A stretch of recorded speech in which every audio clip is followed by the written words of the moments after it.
पुणे नाशिक महामार्गावर पुण्यापासून 70 तर नाशिकपासून 140 किलोमीटर अंतरावर आहे मंचर शहर. मंचरपासून साधारण 1 किलोमीटर अंतरावर रस्त्याच्याच बाजूला आहे प्राचीन तपनेश्वर मंदिर.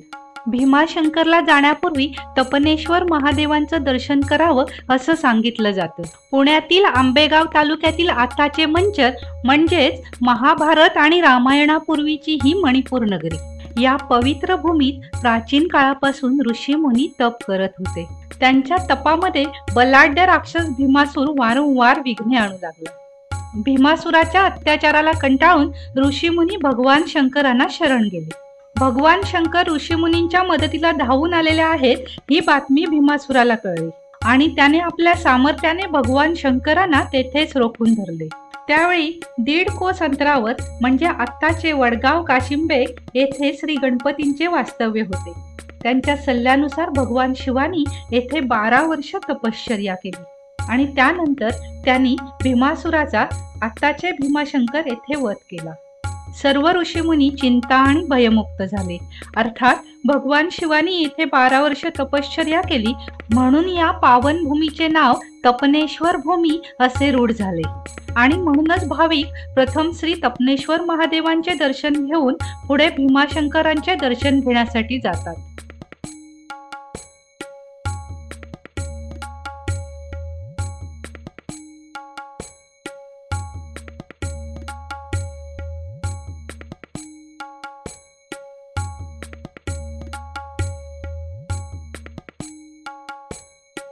ओम नमः शिवाय. ओम नमः शिवाय. ओम नमः शिवाय. ओम नमः शिवाय.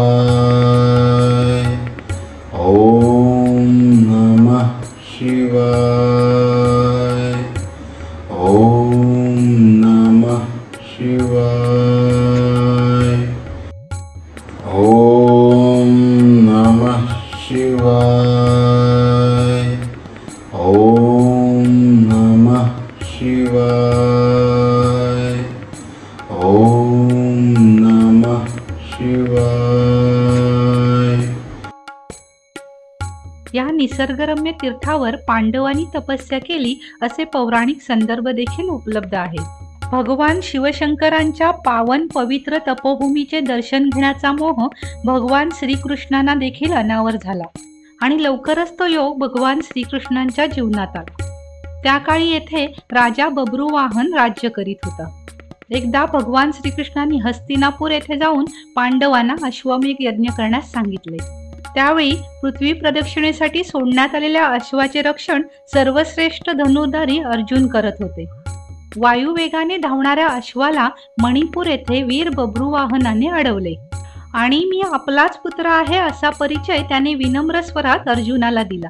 परंतु तू नर्तकीचा पुत्र आहेस, तू माझा पुत्र कसा असं सांगून अर्जुनाने त्यांचा अपमान केला. दोघांचे प्रचंड युद्ध झाले. अश्वाला सोडवण्यात अर्जुनाला अपयश आले. या तुंबळ युद्धात राजा बब्रुवाहनने अर्जुनाचे शिर उडवले आणि ही बातमी वाऱ्यासारखी भगवान श्रीकृष्णांच्या कानावर जाऊन आदळली. भगवान श्रीकृष्णांनी तातडीने मणिपूरकडे धाव घेतली आणि अर्जुनाचा समस्त परिवार देखील मणिपूरला रवाना झाला. भगवान श्रीकृष्णांनी तपोबलाने अर्जुनाला जीवदान दिले आणि राजा बब्रुवाहनला आशीर्वाद दिले आणि तपनेश्वरांचे दर्शन घेतले. तपोवनातील ऋषीमुनींना दर्शन दिले. ऋषीमुनींनी त्यांना येथेच राहण्याची करुणा भागली आणि भगवान श्रीकृष्ण श्री तपनेश्वर महादेवांच्या प्रांगणात पिंपळ वृक्षाखाली अखंड वास्तव्य करून राहिले. त्यांचे हे कान्होबा मंदिर अनेक भाविकांचे श्रद्धास्थान आहे.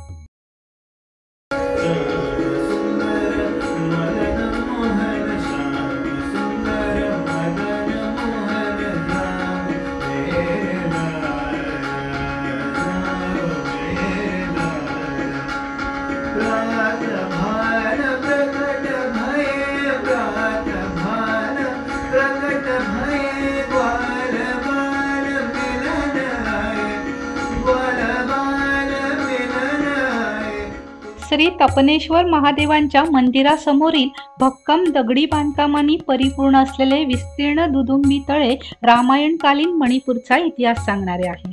दुदुंबी नामक राक्षसाबरोबर वाली आणि सुग्रीव यांचे महायुद्ध झाले आणि त्या युद्धामध्ये खचलेल्या जमिनीवर तयार झालेल्या तळ्याला दुदुंबी तळे असे नामकरण करण्यात आले. येथे मंदिराच्या परिसरात एक तलाव किंवा विहीर आहे. याच मंदिराच्या परिसरात विविध समाध्या पाहावयास मिळतात. येथील महंत निवडण्याची सुद्धा एक पद्धत आहे.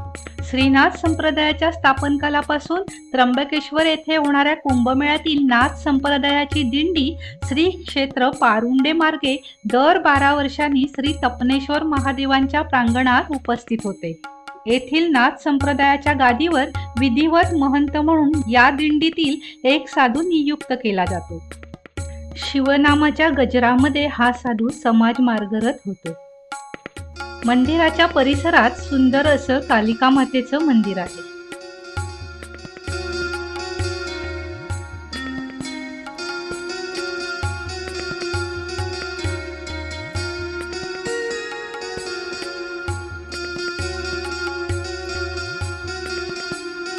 आणि या ठिकाणी सांस्कृतिक भवन, भक्तनिवास आणि स्वयंपाकघर आहे.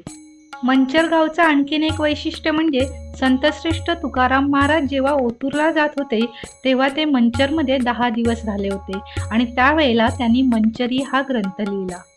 येथून जवळच 300 मीटर अंतरावर मंचर येथील अतिशय उत्कृष्ट बांधकाम शैलीतील पांडवकालीन बारव पाहावयास मिळते.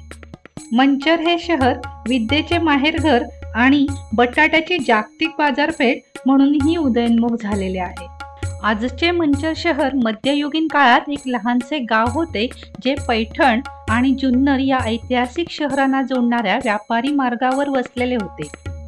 14व्या शतकातील ऐतिहासिक बारव मंचर गावातील ऐतिहासिक वारसा आहे. बारव म्हणजे थोडक्यात पाय विहीर किंवा विस्तारित कुंड. मंचरची ही पांडवकालीन बारव चौरस आकृती आहे. तिला पूर्वेकडून आणि दक्षिणेकडून 2 प्रवेश आहेत. पायऱ्या हे बारवेचे प्रमुख वैशिष्ट्य आहे. बारव ही एक पूर्वजांची अशी संकल्पना आहे की या ठिकाणी प्रत्येक प्राणीमात्रास आपली तहान कुणाचीही मदत न घेता भागवता आली पाहिजे अशी उत्कृष्ट बांधकाम केलेली जागा. दिवसा मनुष्य आणि पक्षी आणि रात्री वन्यजीव यांची तहान या बारवा भागवायच्या. परंतु आताच्या काळात मंचरची ही बारव पोहण्यासाठी ओळखली जाते. पायऱ्यांवरील संरक्षक दगडांमुळे सुंदर आकृतिबंध तयार होतो. हे संरक्षक दगड पायऱ्या सरकू नये म्हणून बसवलेले असतात. बारव हे नाव लांबी मोजण्याच्या बाव या मापावरून आले असावे. 12 बाव लांब असलेल्या वास्तूला बारव असे संबोधले गेले असावे. अनेक वेळा बारवेला कुंड, पुष्करिणी अथवा जलमांडवी या नावाने संबोधले जाते. काळ्या चिरेबंदी दगडामध्ये भक्कम अशी बांधलेली ही बारव अतिशय सुरेख दिसते. बारवेच्या पश्चिमेकडील संरक्षक भिंतीवर एक शिलालेख पाहायला मिळतो.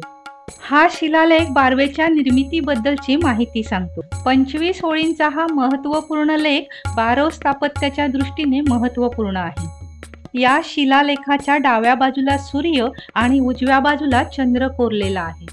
या संपूर्ण शिलालेखाचे वाचन हे इसवी सन 2003 मध्ये श्री गिरीश माणके सर डेक्कन कॉलेज पुणे यांनी केलेले आहे. या लेखाची भाषा संस्कृत असून लिपी देवनागरीत आहे. याची थोडक्यात कथा अशी की मणिचर म्हणजे सध्याचे मंचर हे अमरगिरीच्या डोंगराजवळ वसलेले एक सुंदर गाव होते.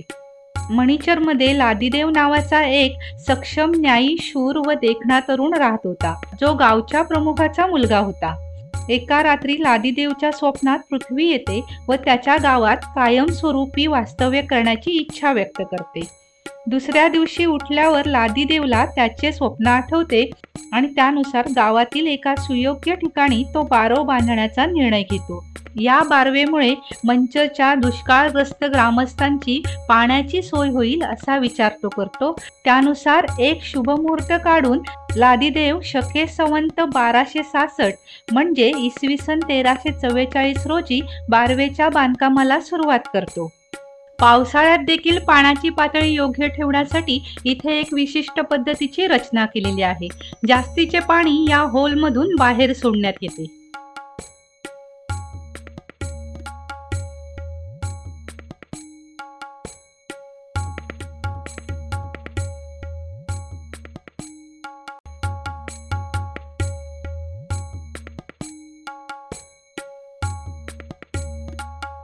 शांत पाण्यात पाण्याचा तळ स्पष्ट दिसतो आणि पाण्यातील भरपूर मासे दिसू लागतात. या बारवेच्या तळाशी असलेल्या नैसर्गिक झऱ्याद्वारे तिला अविरत पाणी पुरवठा होत राहतो. या बारवेची सुरक्षा व देखरेख विश्व हिंदू परिषद बजरंग दल करतात. बारवेच्या बाहेर पूर्वेकडे कुंड आहे. या कुंडामध्ये एका लहान मार्गाद्वारे बारवेतील पाणी येते.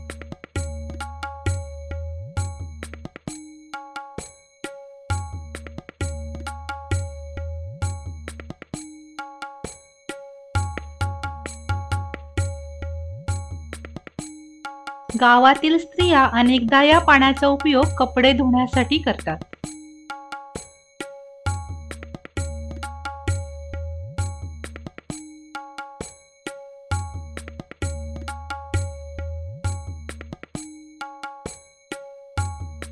पुणे 63 नाशिक 100 आज अण्णा नाशिकचा रोड. बाजारपेठेतून थोडं पुढे येत गेलं की छत्रपती शिवाजी महाराज चौकामध्ये श्री छत्रपती शिवाजी महाराज महाद्वार पाहायला मिळतं. येथील महाद्वारावर श्री छत्रपती शिवाजी महाराजांचा अश्वारूढ पुतळा पाहायला मिळतो.